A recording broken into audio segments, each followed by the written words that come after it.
Hello दोस्तों, स्वागत है आपका अपने ही चैनल सैफिक विस्पर्स पर। सॉरी इतने दिनों तक आप लोगों को इंतज़ार करवाया। आई होप आज ही हम ये कहानी ख़त्म कर देंगे, फिर मैं आप लोगों के लिए एक नई कहानी लाऊंगी। तो कैसे हैं आप लोग? अभी तक हम लोगों ने देखा कि आन्या हॉस्पिटल से डिस्चार्ज होकर घर आ चुकी थी। गीतांजलि भी आन्या के साथ रुक रही थी और आयुष ने गीतांजलि से पूछा था कि गीतांजलि जी आप भी रुक रही हैं क्या।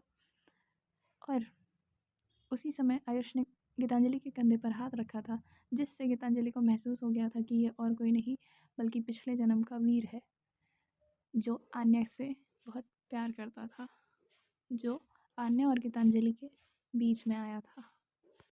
तो आगे कंटिन्यू करते हैं। Okay, chapter 20। घर का ड्राइंग रूम हल्की सी खामोशी में था। गीतांजलि और आन्या दोनों एक दूसरे के साथ एक छोटे से कॉर्नर में बैठे हुए थे, बस एक दूसरे की नज़रों के साथ खेल रहे थे। गीतांजलि ने आन्या के चेहरे को अपने हाथों से धीरे से पकड़ा और बस एक प्लेफुल छोटा सा किस उसके लिप्स पर रख दिया। आन्या का चेहरा लाल हो गया, पर वो हंस रही थी। दोनों की आंखें एक दूसरे में खोई हुई थी। थोड़ी देर के लिए सब कुछ रुक सा गया, सिर्फ उनकी सांसें और उनकी हल्की सी मुस्कान।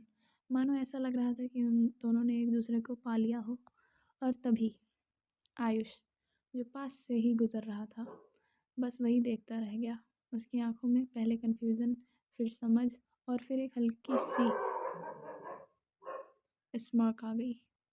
उसने मन में सब याद आ गया, उसके पिछले जन्म के मोमेंट्स, शिवानी और ईशा का जुनून, और ये जो भी ये दोनों कर रहे हैं उसकी पुरानी यादों से बिल्कुल मैच कर रहा था। आयुष ने धीरे से सर हिलाकर बस ये सोचा, तो यही है, दोनों का रिश्ता सच में गहरा है और मुझे बस स्पेक्टेटर बनाना है।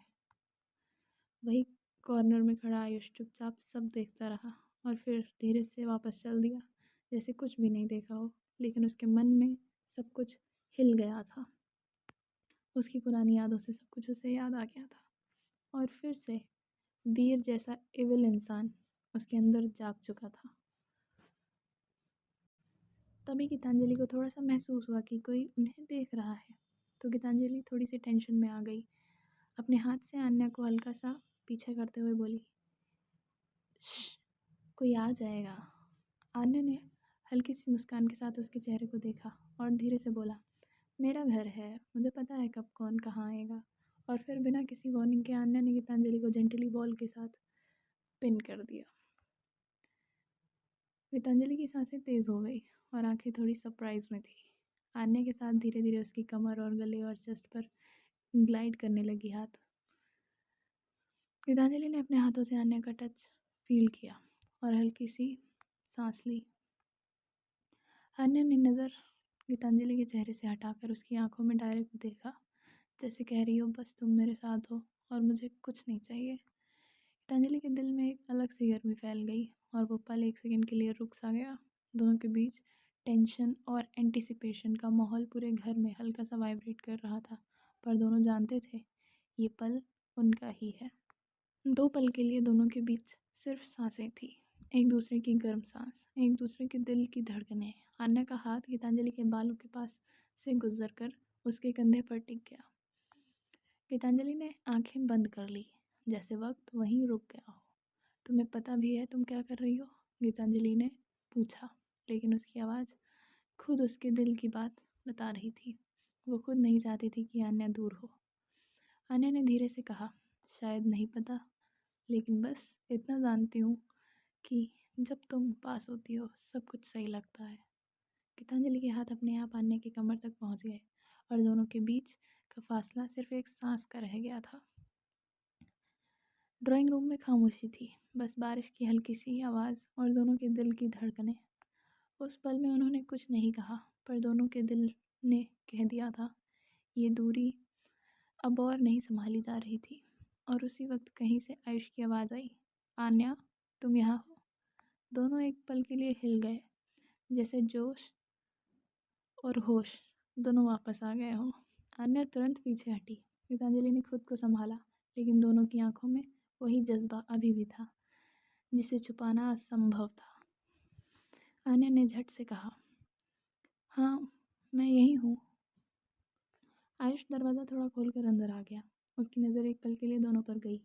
बहुत छोटा सा पल, लेकिन उसकी आंखों में कुछ ऐसा था जैसे वह सब पहले से ही बहुत कुछ जानता हो और फिर भी अनजान बनने का फैसला कर रहा हो। मैं सोच रहा था तुम कमरे में हो या नहीं, वो बोला। मम्मी पूछ रही थी कि तबीयत कैसी है।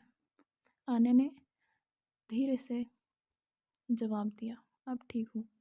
उसकी आवाज़ शांत थी, लेकिन उंगलियां अनजाने में मुट्ठी बन गई थी। गीतांजलि चुपचाप आन्या के बगल में खड़ी हुई थी, उसकी आंखें झुकी हुई थी। आयुष ने उसकी तरफ देखा, फिर हल्की सी मुस्कान के साथ बोला, आप बैठिए ना, आप ऐसे क्यों खड़ी हैं। गीतांजलि बस हल्का सा सिर हिलाकर सोफे पर बैठ गई। उसके दिल के अंदर कुछ टूट सा रहा था, लेकिन चेहरे पर कुछ नहीं दिखाया। गीतांजलि मन ही मन में सोच रही थी कि आखिर इस जन्म में भी वो लोग साथ नहीं रह पाएंगे, क्योंकि आन्या और आयुष की शादी हो रही थी फिर से, एक बार फिर से। और इस बार वो आन्या को खोना भी नहीं चाहती थी, लेकिन खोना तो पड़ेगा, क्योंकि दिस इंडियन सोसाइटी आयुष ने आन्या की तरफ देखा। वैसे मैं तुम्हें एक बात बताना चाहता हूँ, उसने कहा। क्या? आन्या ने पूछा। शादी को लेकर? उसने कहा हाँ। उसने बहुत साधारण लहजे में कहा, जैसे रोज़मर्रा की बात हो। मुझे पता है कि सब कुछ बहुत जल्दी हुआ है और तुम पर बहुत प्रेशर है, लेकिन मैं चाहता हूँ कि तुम जानो, मैं इसे जिम्मेदारी की तरह निभाना चाहता हूँ। कमरे में सन्नाटा छा गया। अन्य कुछ नहीं बोल पाई। उसके दिमाग में गीतांजलि की आंखें और स्पर्श, उसका दर्द, सब कुछ एक साथ घूम गया। मैं तुमसे अभी जवाब नहीं मांग रहा, आयुष ने आगे कहा। बस ये बताना था ताकि तुम जानती रहो कि मैं शादी के लिए कितना सीरियस हूँ। उसने एक पल को फिर गीतांजलि की तरफ देखा। उसकी नज़रें मिली गीतांजलि से। उस एक नज़र में गीतांजलि ने साफ देख लिया था कि उसे भी सब पता है और फिर भी वह चुप है। आयुष ने कहा, मैं बाहर हूँ, जब बात करनी हो आ जाना। दरवाज़ा बंद हो गया। कमरे में सिर्फ आन्या और गीतांजलि रह गई, और उनके बीच अब एक खामोशी नहीं थी, एक ऐसा सच था जो अब किसी से छुपा नहीं रहा।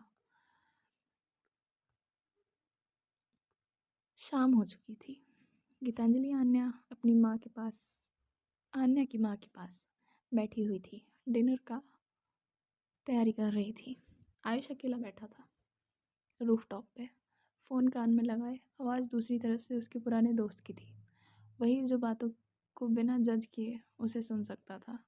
कभी कभी हमें लगता है कि जो विलेंस होते हैं वो हमेशा से अंदर से ख़राब होते हैं, बट कुछ केसेस में विलेन यू नो लोग प्यार में विलन बन जाते हैं। वन साइडेड लवर्स प्यार में विलन बन जाते हैं। ये अच्छी बात नहीं है, बट कह सकते हैं कि उनके अंदर भी कुछ टूट सा गया था। तो इसलिए आयुष ने सोचा अपने एक पुराने दोस्त से बात करना ही सही होगा। आयुष अपने दोस्त को बता रहा था कि सब कुछ पिछले जन्म के बारे में, ईशा, शिवानी और अब आन्या, गीतांजलि। मैं फिर से वही मोड़ पर खड़ा हूँ। उधर से दोस्त ने गहरी सांस ली। पर इस बार तुम्हें सब याद है ना आयुष, उसने कहा। और यही फ़र्क है। आयुष चुप हो गया। पिछले जन्म में तुमने जलन को प्यार समझ लिया था। तुमने रानी को भड़काया, शिवानी की मौत का रास्ता बनाया, और अंत में ईशा भी चली गई। आयुष की उंगलियां कांप गई। पर यह दूसरा जन्म है, दोस्त ने आगे से कहा। तुम्हें विलेन बनने की ज़रूरत नहीं है। अगर सच में तुम आन्या से प्यार करते हो तो उसे खुश देखना भी प्यार का हिस्सा होता है। आयुष की आंखें बंद हो गई। उसी पल दूसरी तरफ से गीतांजलि अपने कमरे में खड़ी थी।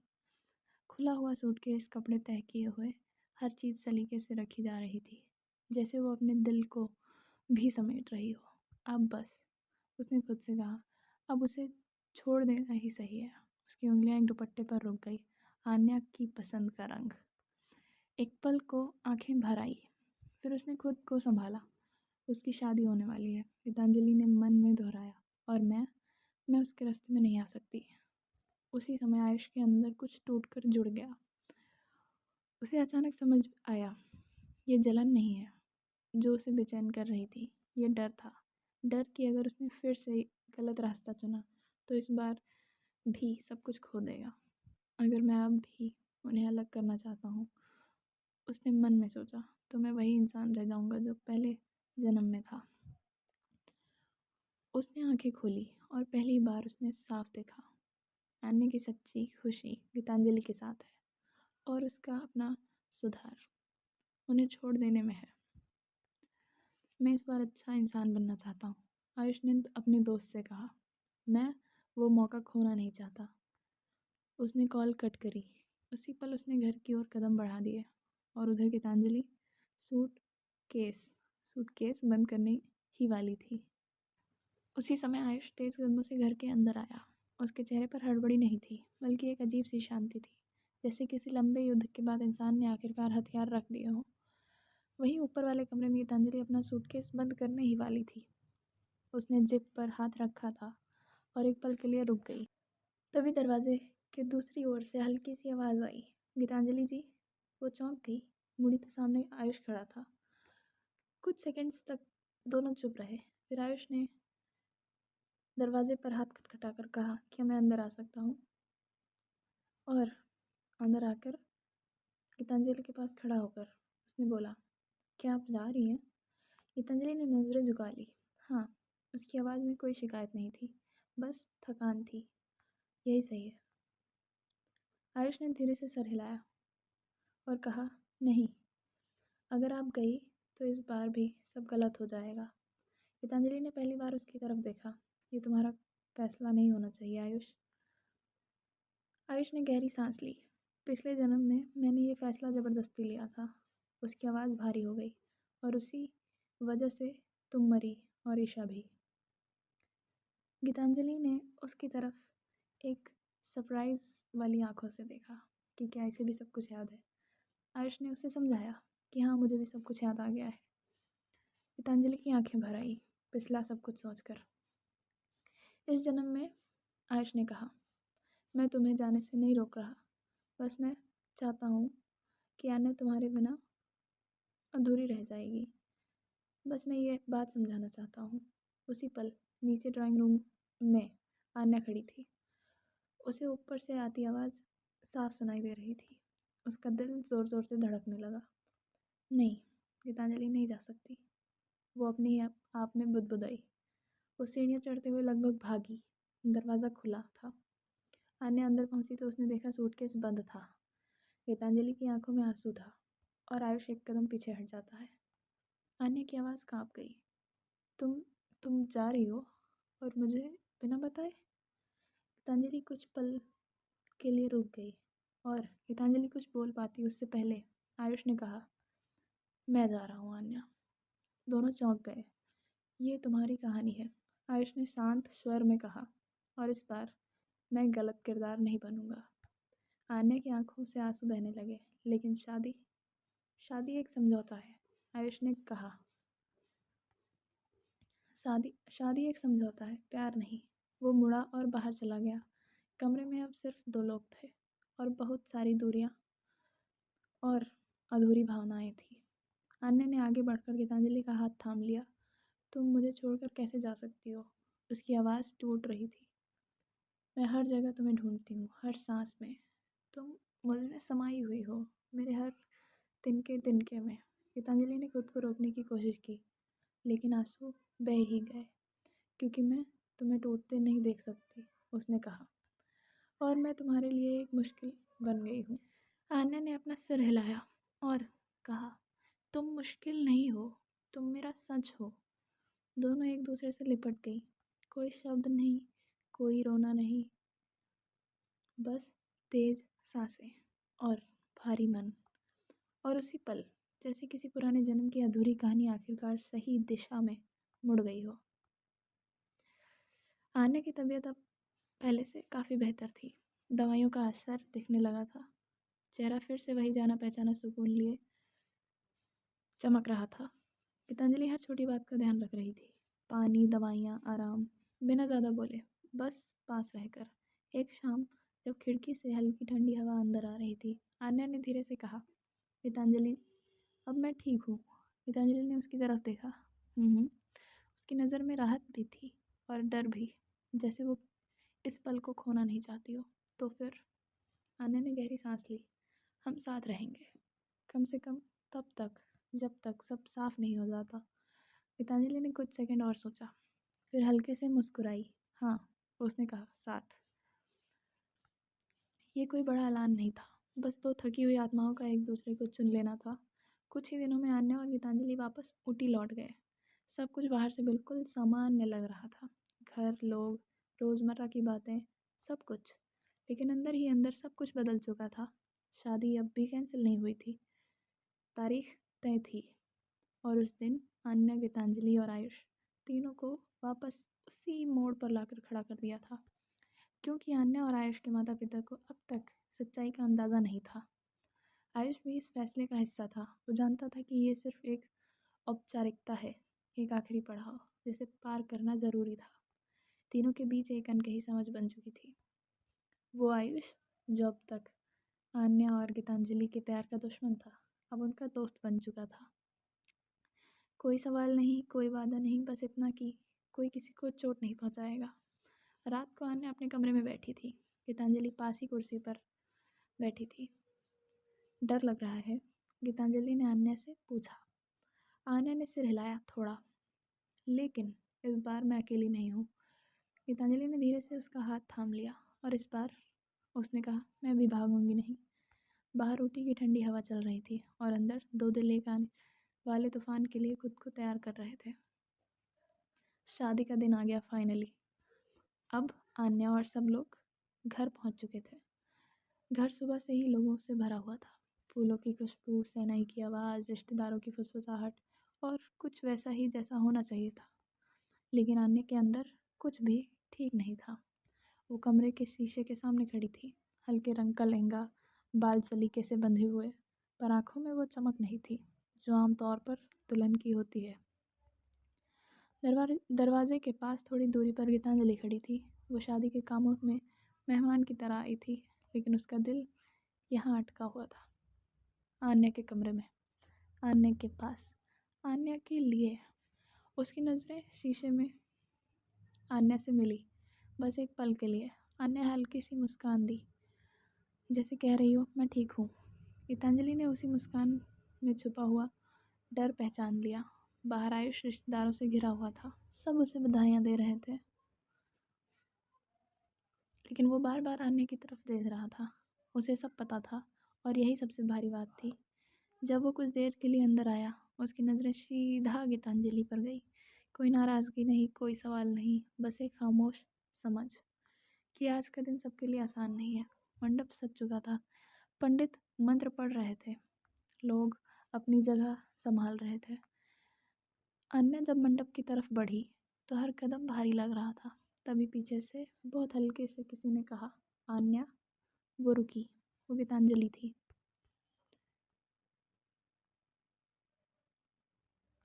भीड़ के बीच कोई उन्हें देख नहीं रहा था। जो भी हो, गीतांजलि ने धीरे से कहा, खुद को मत खोना। आन्या की आंखें भर आई। उसने बस इतना कहा, मैं तुम्हें नहीं खोना चाहती। मंडप में बैठते वक्त आन्या का हाथ हल्का सा कांपा। आयुष ने यह देखा। उसने बिना कुछ कहे थोड़ा फासला बनाए रखा। ये उसकी तरफ से इज्जत थी। हर मंत्र के साथ गीतांजलि का दिल और भारी हो रहा था। वो खुद से कह रही थी, ये सही है, यही सही है, बस यही सही है। आन्या और आयुष की शादी होना ज़रूरी है, लेकिन दिल मानने को तैयार नहीं था। और जैसे ही पंडित ने अगला मंत्र शुरू किया, आन्या की सांसें अचानक से तेज़ हो गई। उसकी उंगलियां ठंडी पड़ने लगी और नज़र धुंधली होने लगी। आन्या, आन्या, आयुष ने धीमे से पुकारा। आन्या ने कुछ कहने की कोशिश की, लेकिन शब्द नहीं निकले, और अगले ही पल आंखों के सामने अंधेरा छा गया। शोर मच गया। लोग उठ खड़े हुए। आन्या, पानी लाओ, डॉक्टर बुलाओ। गीतांजलि दौड़ कर आई। उसने आन्या का चेहरा अपने हाथ में ले लिया। आन्या, मेरी तरफ देखो। आन्या, जागो। आन्या, प्लीज़ उठो ना। उस पल कोई शादी नहीं थी, कोई रस्म नहीं, सिर्फ एक लड़की थी जो दूसरी को होश में लाने की कोशिश कर रही थी। अब आता है, क्योंकि ये शादी के बीच अचानक सब कुछ रुक सा गया था। हॉस्पिटल के इमरजेंसी वार्ड के बाहर पूरा परिवार खड़ा था।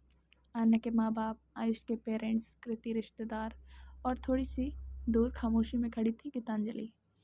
कृति धीरे से गीतांजलि के पास जाकर खड़ी हो गई ताकि उसे सहारा दे सके। उसे पता था कि गीतांजलि के दिल पे क्या बीत रही होगी। गीतांजलि की आंखें इमरजेंसी वार्ड के उस दरवाजे पर टिकी हुई थी जहां अन्य को ले जाया गया था। हर सेकंड भारी लग रहा था। थोड़ी देर बाद वार्ड का दरवाज़ा खुला और डॉक्टर बाहर आए। घबराने की कोई बात नहीं है, डॉक्टर ने शांत आवाज़ में कहा। आने बिल्कुल ठीक है, ये सिर्फ ज़्यादा स्ट्रेस और इमोशनल ओवरलोड की वजह से हुआ है। आप सब उनसे मिल सकते हैं। एक साथ सबने सांस ली, पर असली तूफान अभी आना बाकी था। आयुष का सच। जैसे ही सब अन्य के पास जाने लगे, आयुष वहीं रुक गया। उसका चेहरा शांत था, पर आंखों में एक अजीब सा फैसला। मैं शादी नहीं करूँगा। उसकी आवाज़ तेज़ नहीं थी, लेकिन इतनी साफ थी कि सब रुक गए। ये क्या कह रहे हो? किसी ने गुस्से में पूछा, किसी ने हैरानी से। आयुष ने गहरी सांस ली। मैं जानता हूँ ये सुनना आसान नहीं है, पर अगर आज नहीं बोला तो मैं ज़िंदगी भर गलत रह जाऊँगा। उसकी नज़रें सीधी गीतांजलि पर गई, फिर वार्ड के उस दरवाजे पर जहाँ आन्या लेटी हुई थी। आन्या मेरी नहीं है, उसने धीरे से कहा, और कभी हो भी नहीं सकती। लोग कुछ कह पाते उससे पहले आयुष बोलता चला गया। पिछले जन्म में भी आन्या और गीतांजलि एक दूसरे से प्यार करते थे। उन्हें अलग किया गया और उस दर्द का बोझ इस जन्म में भी उनके साथ चला आया। कमरे में सन्नाटा छा गया। कुछ रिश्ते कागज़ पर नहीं लिखे जाते, आयुष ने कहा। वो रूह में लिखे होते हैं, और इन दोनों का रिश्ता वैसा ही है। आन्या के पापा का चेहरा सख्त हो गया। ये सब कहानियाँ शादी तोड़ने के लिए? उन्होंने गुस्से से पूछा। आयुष ने सर झुका लिया। हो सकता है आप इसे कहानी समझें, पर मैं इसे सच मानता हूँ, और मैं किसी की ज़िंदगी का बोझ बनकर अच्छा इंसान नहीं बन सकता। कृति ने चुपचाप आन्या की माँ का हाथ पकड़ लिया। कुछ लोग नाराज़ थे, कुछ लोग परेशान, कुछ बिल्कुल चुप। फिर धीरे धीरे बातों के बीच आन्या के बचपन के पल, उसकी खामोशी, उसकी बेचैनी सब याद आने लगे। और सबसे बड़ा सच, आन्या कभी भी आयुष के साथ पूरी तरह खुश नहीं थी। आन्या कमज़ोर सी थी, लेकिन होश में आ चुकी थी। उसने सब कुछ सुन लिया था। उसकी नज़रें पहली बार सीधी गीतांजलि से मिली। आंखों में आंसू थे, पर डर नहीं था। मैं झूठी ज़िंदगी नहीं जीना चाहती, आन्या ने धीरे से पर मजबूत आवाज़ में कहा। मैं सिर्फ वही चाहती हूँ जहाँ मेरा दिल सांस ले सके। गीतांजलि के आंसू बह निकले। कुछ वक्त लगा परिवार को समझने में, मानने में, एक्सेप्ट करने में, पर जब प्यार सच्चा हो तो धीरे धीरे रास्ते बन ही जाते हैं। शादी रुकी नहीं, बदल गई। इस बार मंडप में आन्या और गीतांजलि साथ बैठे थे।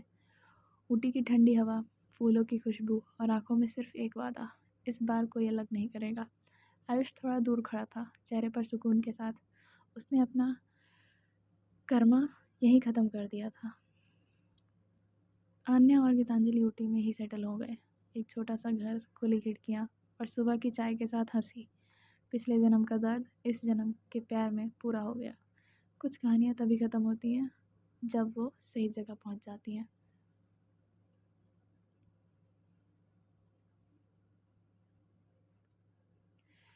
तो ये कहानी यही ख़त्म होती है।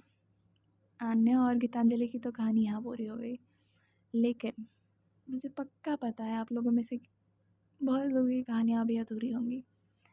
और मैं क्या बोलूँ, मेरी भी कहानी कहीं ना कहीं अधूरी ही होगी शायद।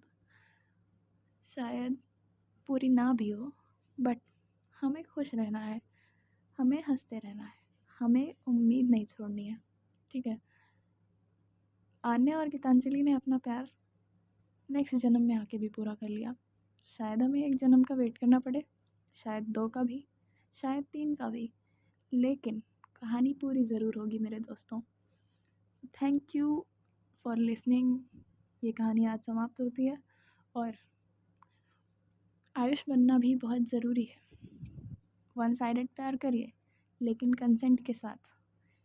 किसी की स्टोरी में विलन मत बनिए। Thank you, okay, bye bye.